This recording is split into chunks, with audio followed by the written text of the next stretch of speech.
Bosh prokuratura huzuridagi iqtisodiy jinoyatlarga qarshi kurashish departamenti organlari tomonidan inson salomatligiga ta'sir qiluvchi hamda iste'molga yaroqsiz qo'lbola va aksiz markalari bo'lmagan yoki qalbaki aksiz markali spirtli ichimliklarning noqonuniy aylanmasiga qarshi tezkor qidiruv tadbirlari o'tkazilmoqda.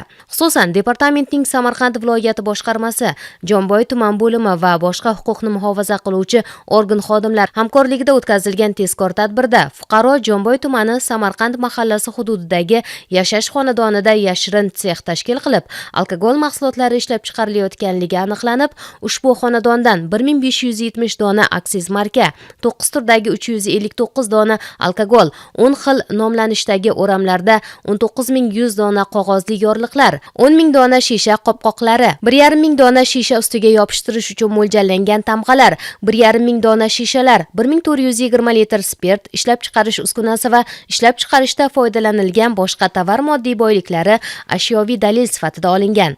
Mazkur holatlar yuzasidan departamentning Jomboy tumani bo'limi tomonidan tergovga qadar tekshiruv harakatlari o'tkazilmoqda. Inson salomatligi va jamiyat xavfsizligiga tahdid soluvchi qonunbuzarliklar kechirilmaydi. Departament organlari tomonidan yashirin iqtisodiyotga qarshi kurashish bo'yicha tezkor qidiruv tadbirlari davom ettirilmoqda.